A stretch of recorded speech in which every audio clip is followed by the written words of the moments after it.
So, not referencing any content at this conference, but in general, how often do you have this type of a reaction to content that you come across? Anybody? No? You like all the content you come across? Really? Yeah? Okay. So, a new report came out last week. Only 1 in 2 marketers says their content is effective in helping them achieve their goals. Only 1 in 2. That's kind of astonishing considering that we've been creating content, some of us, for more than a decade, right? And so every year, when I'm kind of a data junkie, and every year I read all the research reports, and one of the things that I've noticed is that we're not really getting better. And part of that is because everything changes really fast and we have to keep up. So what I'm hoping for today is that we're going to start seeing how we can become more effective and how we actually tackle the personalization issue in B2B. How many of you have had content or communications that felt a little too creepy, that were a little too personal, and had you, thank you, sir, in the back, that felt like they were just a little too close to home? Yep, several of you. Well, also, in this latest report that came out, what they found was 50% of marketers said they don't think that their personalization efforts have been effective, right? So they're not being relevant. So when you hear about personalization, one of the things that always gets me is that we think in B2B that we need to be more like B2C, that we need to know every little thing about our buyers. And the thing about it is that personalization a little bit goes a long way.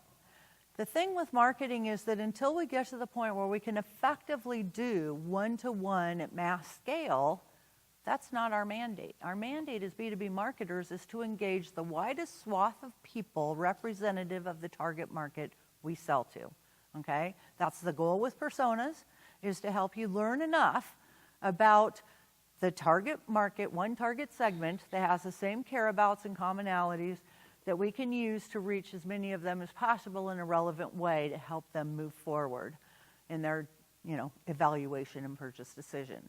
The thing that we need to realize about personalization is that a little bit goes a long way.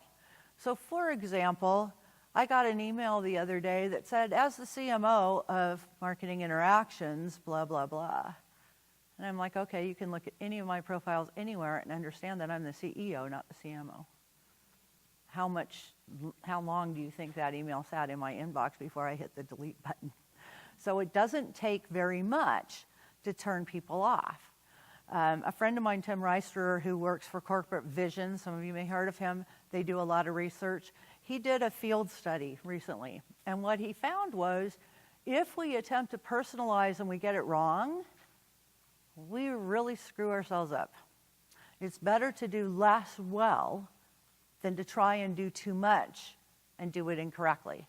So they ran a little test. And what they did was they said, okay, we want to target this group of leads. We're going to go out to LinkedIn and we're going to find something personal about each lead. And we're going to write a personalized email. The bottom half of it will be the same, but the introduction will be different. We're going to personalize something. And they sent these emails out to a cold list.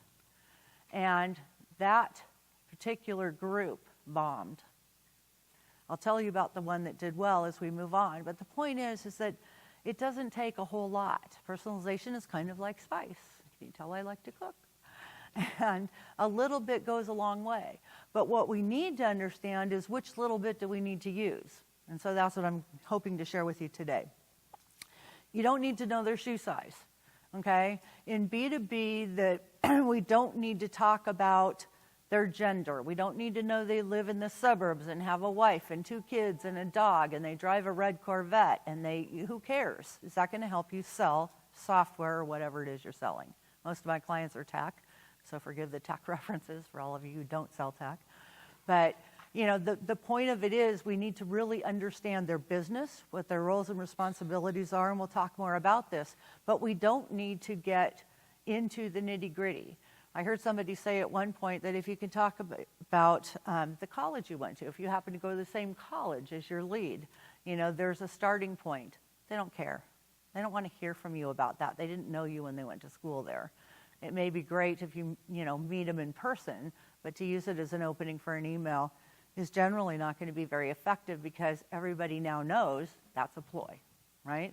So we have to understand that everybody understands when you're trying to fake personalization.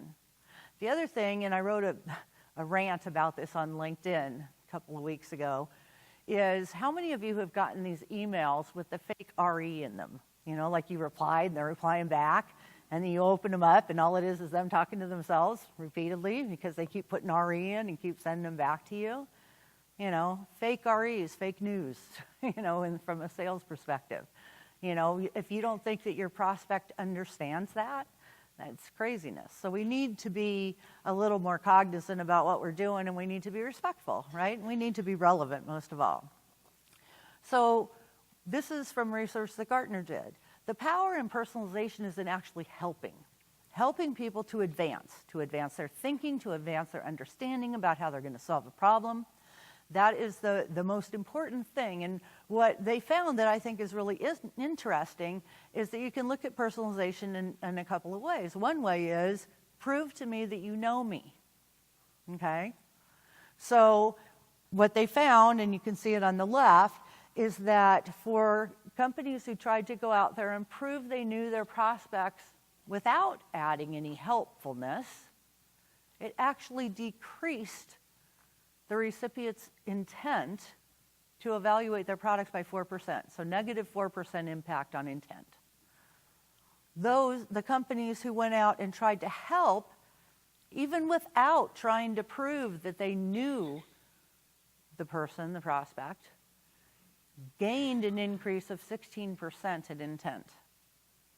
So that should go with some proof that what you really need to understand is how to help them, right? And that is definitive of personalization in B2B, okay? So what buyers want from content. In the last few years, there's been tons of studies done about what buyers want from content. The thing for me is I keep seeing the same stuff come up year after year after year. But one of the first times I've seen the one at the top is we want messaging we can understand. Please write for us in a way we can understand. So one of the things we need to know about our buyers is they're taking longer to evaluate. Biggest reason for this, more people in the buying process. Okay, so everybody I'm sure has heard the CEB figure of 5.8 buyers a few years back, and then it went to almost 8, and now it's to 11. And when I was at the Gartner Marketing Symposium earlier this year, they said anywhere from 11 to 21. Okay? That's a lot of people. So we need to understand that each of those people in a buying committee or that's involved in some way is going out and doing research on their own. And depending on where their role lies or what they're responsible for, they're going to go out and look at 4 to 5 pieces of content. That's what the research shows. And then they're going to bring whatever they learn from that 4 to 5 pieces of content back into the room when they all get together to have a meeting, and everybody's going to have a different idea of what problem they're solving and how to solve it. So what they found is this is now adding 20% more time to the buying process while they try to deconflict all this information and figure out what the heck is true and what's not and what works for them. So we have to get a little bit more inclusive about how we're marketing, and I'm going to talk about that a little later on. 57% of buyers say content is useless. They want help, and they want more substance, less style. They say a lot of it is too fluffy. And they want less content but better content. They say they're deluged with content, but because most of it's not helpful, it's a waste of their time. So if we could just ratchet it back, slow down a little bit, and create better content, we would have a higher impact. So this is where I want to talk about personas. Personas can help you drive personalization. Personas are really important, but they're very misunderstood, as we all know. And quite often, I talk to companies that call me and they want a content marketing strategy developed. And I say, well, do you have personas? And I say, well, yes. And I say, are you using them? And they said, what for? So then I say, can you send them to me? And they do. And what I see is the shoe size of the buyer who's married with 2 kids with a dog who lives in the suburbs and absolutely nothing they can use really to helpfully market to their prospects because they're selling a business product. The point of this is that if we don't understand our prospects, as this slide shows, if what we see is a cat and we're marketing to that cute little orange kitty, but the cat sees themselves as a ferocious lion, how far off are we? Right?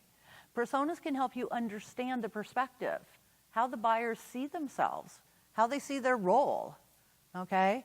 There's all kinds of things that you can learn from a well-developed persona. Number one is context, okay? What role does solving this problem play in their company? Why are they doing it? You know, what drove it? What's relevant to them? And how they solve the problem. And you want to look at this from, different aspects. You want to talk to customers at companies of different sizes. How does it look different based on different size team, different technology stacks, whatever? Most importantly, the words they use. How many of you in the last year have written a piece of content and used the word leverage in it? Why didn't you use the word use? It means the same thing. Oh, that's awful. I know. But, why do we choose to use those words? Is it because we feel like we're being professional?